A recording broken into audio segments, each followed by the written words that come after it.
सभी राष्ट्रवादी और सनातनी भाइयों का स्वागत है पॉलिटिकल बज़ में।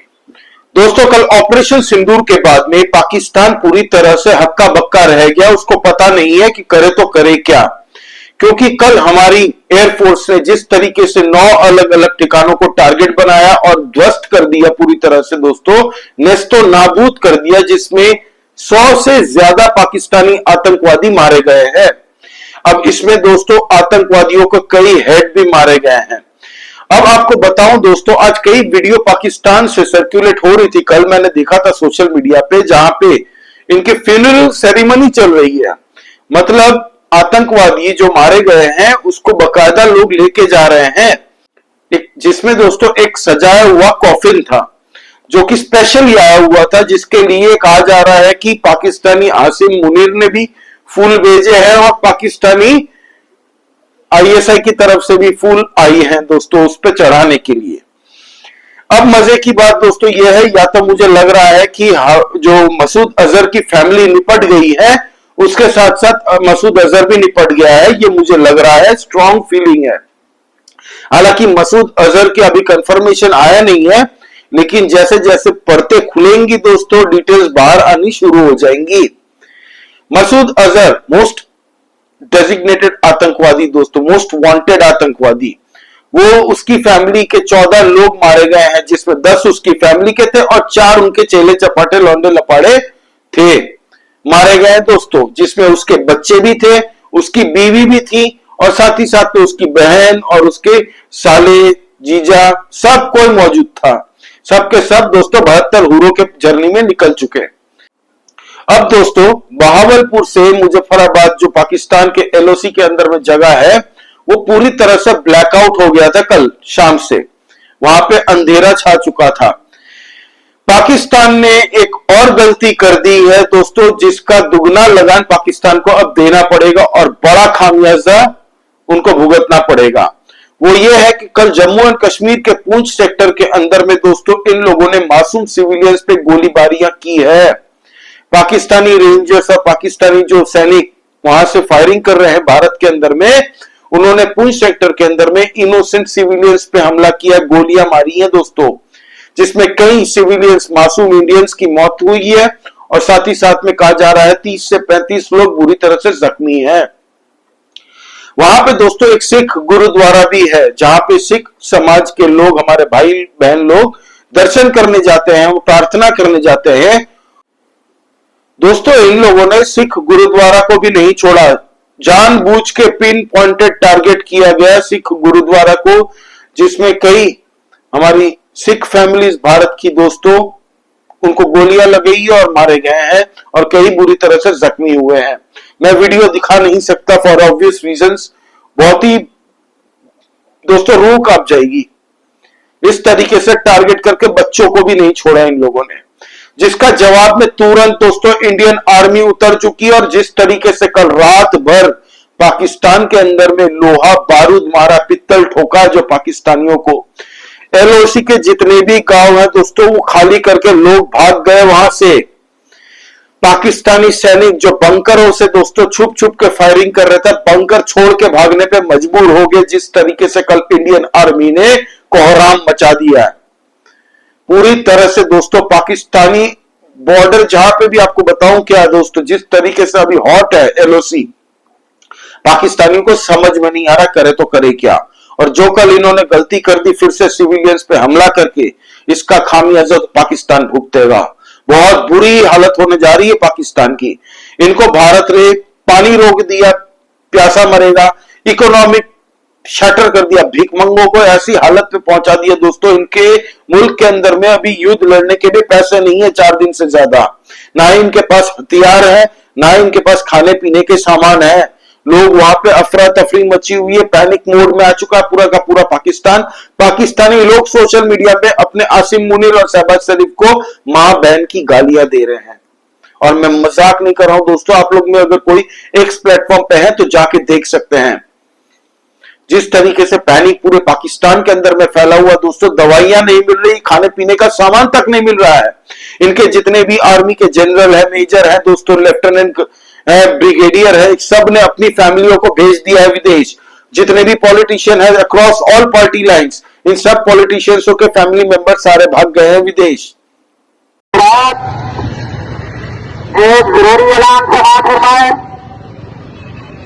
जितने भी मरकज के अंदर दुकानदार हजरात हैं, सबको मतला किया जाता है कि गवर्नमेंट ऑफ पाकिस्तान की तरफ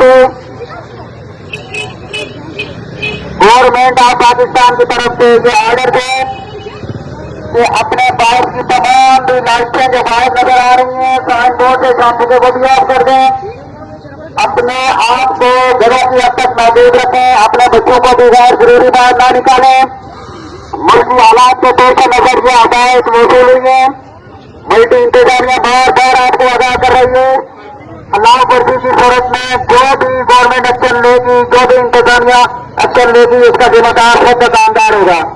ये महरोर डॉक्टर पाले बने हैं हमारे दौर में। जैसे ही भारतीय इंडियन एयरफोर्स ने जिस प्रेसिशन के साथ में अटैक किया है, इसमें दो अलग अलग मिसाइल्स यूज की गई हैं। एक है हैमर मिसाइल और दूसरी है स्कैल्प मिसाइल। इन दोनों का काम है दोस्तों प्रिसाइसली टारगेट करना, अपने टारगेट कर लॉक करके उसको नेस्तो नाबूद करना। हैमर मिसाइल दोस्तों जब वो फटता है कहीं पे भी, तो वो इतना इंश्योर करता है, उसका हीट इतनी बढ़ जाती है, इतना टेम्परेचर बढ़ जाता है कि हड्डी अपने आप गल के मर जाए। वहां से अगर कोई सोच रहा है कि हाथ वाथ में इंजोर्ड होके बच गए हम लोग, तो ये पॉसिबल नहीं है, क्योंकि हैमर मिसाइल इंश्योर करता है, इतनी टेम्परेचर हीट बढ़ा देता है कि कोई भी आसपास में हो दोस्तों वो खत्म हो जाएगा, गल के जल जाएगा, वो जल के गलेगा। और स्कैल्प मिसाइल की बात करें तो दोस्तों ये लॉन्ग रेंज है, थोड़ा सा 500 से 550 किलोमीटर तक का इसका रेंज है, और कहा जाता है ये एक बार अपने टारगेट को लॉक कर देता है तो दोस्तों वो एयर टू ग्राउंड में इसकी इतनी मारक क्षमता है कि वो जाके फिर बचने का दूसरा चांस नहीं देता। और जब वो फटता है दोस्तों पूरी तरह से वो आसपास की पूरी बिल्डिंगों को भी नहीं छोड़ता, इतना पावरफुल है। तो इन दोनों मिसाइलों का यूज किया गया है। ऑफ कोर्स आपको बताने की जरूरत नहीं है कौन से एयर क्राफ्ट फाइटर में लगा हुआ था दोस्तों, ये कौन सा फाइटर प्लेन में लगा हुआ था, रफाल ऑफ कोर्स। अब ईरान के फॉरेन मिनिस्टर क्या करने आया है भाई, ये समझ में मुझे नहीं आ रहा। कल रात को ईरान के फॉरेन मिनिस्टर 10:30 बजे उतरे थे। आज कहा जा रहा है वो president of India Draupadi Murmu ji से मिलने जा रहे हैं, और साथ ही साथ में उनकी मुलाकात होने जाएगी आज एस जयशंकर के साथ में। अब भाई इस वक्त में इसकी क्या जरूरत थी? अभी 2-3 दिन पहले हमने देखा पाकिस्तान के अंदर में ईरान का एक मिनिस्टर बैठा हुआ शहबाज शरीफ के साथ में और आसिम मुनीर के साथ में बात कर रहा था, और वहां पे कबूतर उड़ा रहा था शांति की कि भाई इंडिया और पाकिस्तान अपने प्रॉब्लम शांति से सुलझा लो। ये ईरान इतना ठुकने वाला है ना दोस्तों, जिस दिन ठुकेगा, मेजर गौरव आर्या सर की एक प्रेडिक्शन है कि जिस दिन ईरान ठुकेगा सबसे पहला खंजर मारने वाला पाकिस्तान होगा। और ये बात कई हद तक सही भी है, क्योंकि ईरान इसलिए पाकिस्तान को अभी अपना हाथ में रखना चाह रहा है कि अमेरिका कल को अगर ईरान को ठोकने का प्लान बनाता है तो सबसे पहले पैसे वो फेंकेगा पाकिस्तान को, बोलेगा ये लो पैसे, चुप रहो और तुम्हारी जमीन दो, तुम्हारी जमीन से ही हम ईरान को टारगेट करेंगे। एनीवे, तो वो आज आया हुआ दोस्तों, कल आया था भारत में रात को 10:30 बजे उसकी प्लेन उतरी थी, और अब वो कहा जा रहा है कि प्रेसिडेंट ऑफ इंडिया और एस जयशंकर साहब से इंडिविजुअली मुलाकात करेगा। खैर हमें परत क्या आगे आएगी, परत परत खुलती जाएगी तब ऐसी डिटेल्स आएंगी बाहर। लेकिन कल जो एलओसी के ऊपर में कायराना हरकत की है पाकिस्तान ने, इसकी भरपाई भी आसिम मुनीर और आईएसआई को करना पड़ेगा, ऐसे ही नहीं छोड़ेंगे। कल जो टारगेट लॉक करके मारा गया था दोस्तों, पाकिस्तान ने ऑपरेशन सिंदूर किया था, पूरे वर्ल्ड उसके साथ में है। कुछ मीडिया एजेंसीज दोस्तों प्रोपागेंडा करने की कोशिश कर रही है, जैसे बीबीसी हो गई, अल जजीरा हो गया दोस्तों। भारत के 1-2 न्यूज़पेपर ने ऐसी वाहियात सा काम किया था, उनके ऊपर में भी एक्शन स्टार्ट होने जा रहा है। द हिंदू नाम का एक न्यूज़पेपर है दोस्तों, आपको पता है इन लोगों ने सुबह सुबह कल कर दिया था कांड। इन लोगों ने झूठ प्रोपागेंडा जो पाकिस्तानी मीडिया फैला रही है, पाकिस्तानी सोशल मीडिया हैंडल्स फैला रहे हैं, उसका प्रोपागेंडा चलाने के लिए इन्होंने एक न्यूज छाप दी, और बाद में थोड़ी देर में ही जब गालियां पड़ने लग गई, जब इनको पता चल गया कि इन्होंने गलत न्यूज छापी है, इन लोगों ने वो ट्वीट डिलीट कर दिया। इतने बेशरम लोग हैं। लेकिन भारत के अंदर देश के गद्दार कौन है, जो विदेशी दुश्मनों के माउथ पीस बन के भारत के अंदर में अपना प्रोपागेंडा चला रहे हैं, उन पे भी एक्शन अब जरूरी है। आपको बता दूं दोस्तों, कल रात भर जिस तरीके से इंडियन आर्मी ने धोया है पाकिस्तानियों को, और ये अब बंद नहीं होने वाला। ये एक और चैप्टर पाकिस्तान ने कल जो खोला है जबरदस्ती, अब इसका निपटारा भी भारत ही करेगा। पाकिस्तान में आज की दिन में कूदा नहीं है कुछ भी करने के लिए। ये लोग अभी सोच रहे हैं कि हम कैसे रिटेलिएट करें। बातें तो इनके मिनिस्टर कल आके बड़ी बड़ी करके गए हैं कि हम देख लेंगे, हम ये कर लेंगे, हम वो कर लेंगे। उखाड़ कुछ नहीं पाएंगे ये भारत का।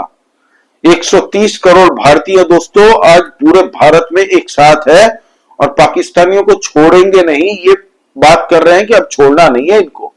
अब बुद्धि से जब पकड़ा है तो पूरी तरह से इनको टांगना है।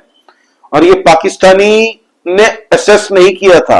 ये जो पहलगाम में आतंकवादी हमला किया था ना, इन लोगों ने मिस एडवेंचर करने की जो कोशिश की थी, इन्होंने ये नहीं सोचा था कि इतना इस तरीके से वैक्सीन दी जाएगी इनको। ये तो खाली वैक्सीन का पहला डोज है, अभी दूसरा, तीसरा, चौथा, पांचवा पड़ते रहेगा तो अभी पाकिस्तानियों को ठिकाने आएगी अकल।